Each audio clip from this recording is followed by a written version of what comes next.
What's up, everyone? So today I'm going to talk about something a little bit serious. I really don't talk about this much, but anyway, I think it's worth having this conversation and projecting my thought or injecting my thought into this conversation. Do you think we overuse the R word, or do we misuse it?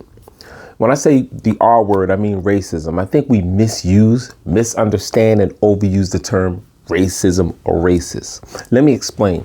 And I'm going to demonstrate to you by telling you some personal stories of mine so you can know what I mean. Because what we do today is mostly prejudge. We're prejudiced. We prejudge one another. I think that's what most of us deal with. So in these examples I'm going to give, you're going to see the difference between the two in action. And hopefully you'll agree and we can start a trend of people not using the word so much, because now it's losing its value. It's losing its power. And now when people encounter real situations, no one takes them seriously because the term is just used. The word is just thrown around so much. I'll start by telling you some true stories of mine. Let's start going back to 2012, 2013. New Year's Eve in Vegas. So my wife, I was married then. We went to Vegas for New Year's Eve, 2012 going into 2013. And she brought her friend with her and her friend's boyfriend. So anyway, we stay at the Encore Hotel. If you know anything about the Encore Hotel, it's a very expensive hotel. It's a bit pricey. It was $800 a night. Now that was 2012. So I can imagine what it's like now, New Year's Eve in 2014. So anyway, we booked this hotel, $800 a night. When we would go out for lunch or we go out for breakfast, first, let me describe everyone so you know. My wife then was Irish Italian, blonde, blue-eyed. Her best friend was Peruvian, but she looked Hispanic or Asian. She was one of those people where you look at her and you kind of want to ask what she is. And her man was Jamaican and Chinese. He wore his head bald. He shaved his hair off. You couldn't see his hair texture, but looking at him, he looked like a dark-skinned Chinese guy, basically.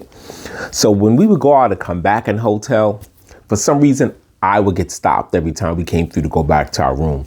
Security would step forward and go, oh, and there were a lot of people coming in and out of the hotel. In fact, the Kardashians were there that night. I think it was Kim and I forgot the other sister. And the Wayans brother was there. I know I saw Sean Wayans. I don't know if Marlon was with him, but to give you an idea of the level of the caliber of people that come through in the Encore. So anyway, security would step forward, black security, white, Hispanic, doesn't matter. When we come back through, I would get stopped.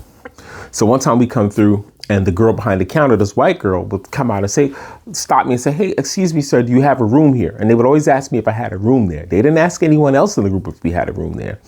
Now, when I tell a story to people, you know, for some reason, the white people I've talked to, they can't seem to rationalize it, or either they don't want to admit what it is, or they just can't believe it, because some of them know that they're not like that. And it's cool, because I know plenty of cool people and bad people in all groups. But I think it's so hard for them to really wrap their heads around that.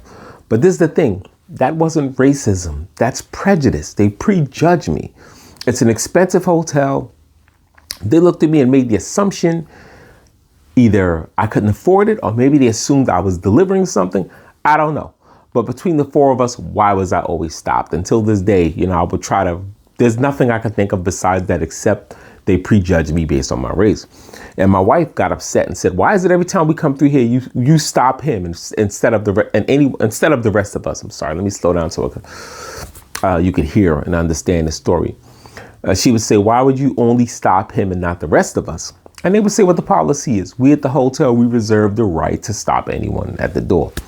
Now, I could have gotten upset, but I'm not the type of person that likes that kind of attention. You know, I could have got upset. I could have pulled out my cell phone camera and went into the whole emotional rant.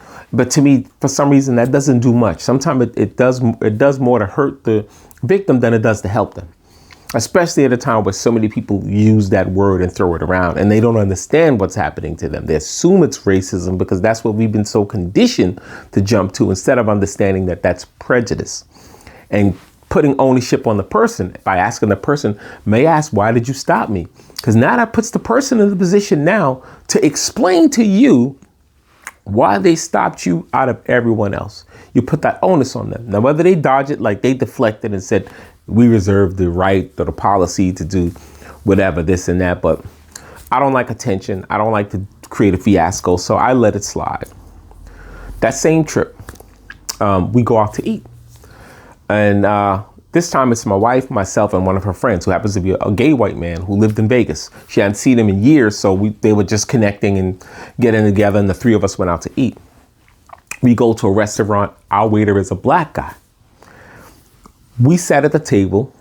So this waiter, young black guy, comes over to us. He doesn't make eye contact with me. He's only making eye contact with my wife and her friend.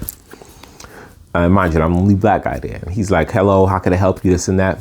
And every time he had to give me his attention, he looked at me like this. Like, it was a weird energy coming from this dude, really. So anyway, he asks if we want water. He comes back with the water. He puts theirs first and gives me mine last. When it comes down to the appetizer and everything, he comes out theirs first and mine last. So I already know what's up with him, right? I know he's thinking, there's no way this black guy's paying the bill. He's not tipping. I'm going to cater and kiss their butts because I know he's not paying. Little did he know I was the one that was paying. I brought them out to eat. So anyway, at the end of our meals, when we try to close the order, so I take when he puts the check down, he puts it in between, not the check, he puts the bill down between my wife and her friend. They pass it to me. When he walks away, I put my credit card down. He comes, takes the card and everything, does the whole transaction. So he returns the card after the transaction because I put a tip on it. Gives it to my wife's friend and says, thank you, because he appreciated the tip.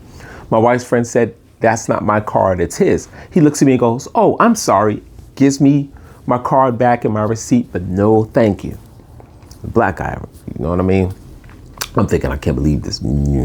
So anyway, we're leaving. And my wife and her friend, they don't even see this. They're oblivious to this. And this is why I say, people don't understand. I think a lot of black people and people of color have a hard time understanding that a lot of white Americans don't see themselves as white. It's only now, I think, as the country's becoming more and more diverse, that white people have started to see themselves as white, as a person in society, and not just a being. And this is no slight to them. Most of white America, because they lived in a mostly white society, would never stop to see themselves as white. They just saw themselves as a male or female. Women now, white women, psychologists have done studies on white women, or sociologists have found white women see themselves as women, but they don't see themselves as a white woman. Interesting, right? So they thought nothing of it. We left. I say, oh, I forgot something. I run back in. Or I said, I have to use the bathroom. I pull this guy aside and I said, listen, my man, I noticed when we sat down, you never gave me eye contact. And he's like, what are you talking about? I said, when you brought our food out, when you brought our orders out, you always serve them first. I said, you didn't think that I was going to pay. And if you thought I was going to pay, you didn't think I was going to tip you. And he said, I don't know what you're talking about. Then I don't know what you're talking about. And he walked away. He totally deflected.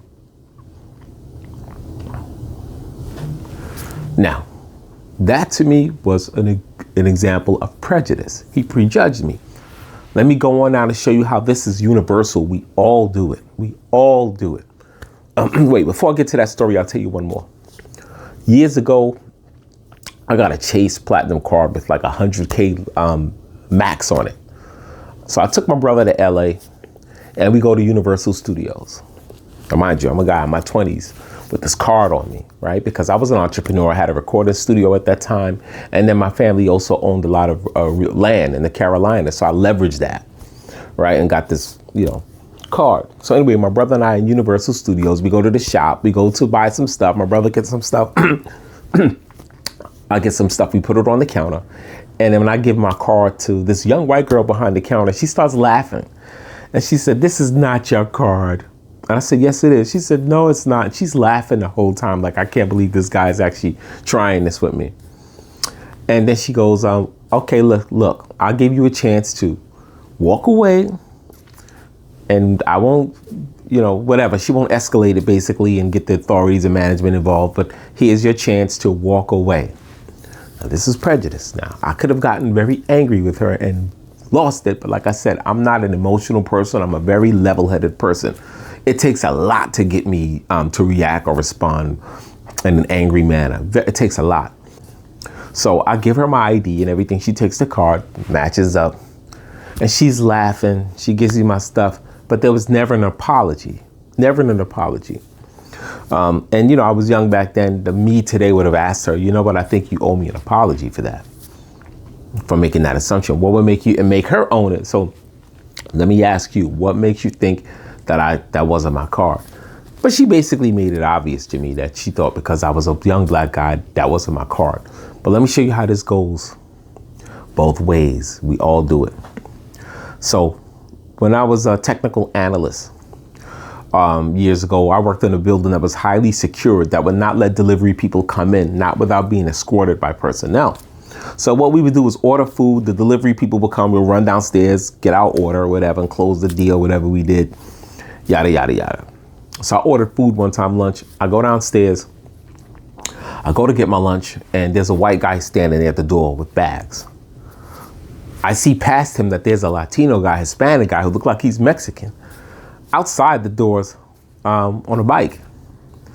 I pass the white guy and go up to the Hispanic guy and go, yes, I'm here to get my order. It's Mitch. He goes, I'm not here to deliver your food. And he said it like real stern. I could tell he got really pissed off at me.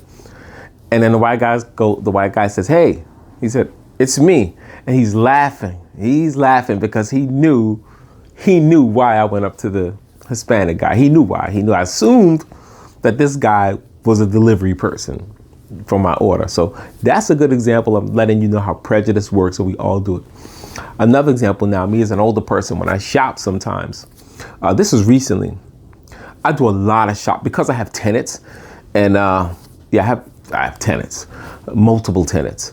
I do a lot of my shopping for them when I have to fix things, or put curtains or things up, or just things around the house, cleaning supplies, or little things that I put around for them to use. I tend to go to Walmart or Target for that.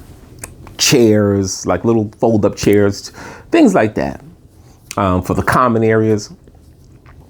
So I was in there recently in Walmart walking around, and then there's this young, slim white girl in there that she didn't have a coat on. So she didn't have a coat on. I'm thinking, and this winter's cold, Philadelphia. I'm thinking, okay, well, she must work here. I go up to her and I go, could you help me with so and so and so? She's looking at me and she's like, I don't work here. I said, okay, I'm sorry. But that's a good example of prejudice, how we look at people sometime and prejudge them based on what they look like. Now, I'm going to give you an example of racism in action. When I went to high school with this Irish kid. I forgot his name, but the kid was a bully. He knew martial arts, and he used to pick on the black students. He used to really pick on the black students so he could get a chance to exercise or do a demo of his martial arts on them. This guy you'd be walking down the hallway, and this guy would tell you walk down the hallway, and I was a skinny kid in high school, real skinny. He would tell you, walk down the hallway and do not turn around. You better not turn around. And you're like, oh my God, what's this guy gonna do? He'd run at top speed, jump in the air with a flying kick and kick you right in the back and make you go flying across, make you take a little journey through the hallway. So this is what this guy, I can laugh about it now. But we were in our class, I think social studies class, and we would talk, I think it was Black History Month, and we were talking about police brutality. He said to the class that his father told him he became a cop so that he can victimize and beat the out of black men. That's racism. And anyway, I've met plenty of great cops, so this is not to throw the police under the bus. I think the police have enough problems with people throwing them under the bus. There are plenty of good cops out there. I've met plenty of good cops in my life. So I know that in every demographic, every profession, every religion, every race, every gender, you have your good and your bad. So anyway, let me know what you think. I hope you like this video. Hopefully going forward, we will stop throwing around the R word and learn to use the correct word, the P word, prejudice. You prejudged me. You prejudged me. You're prejudiced.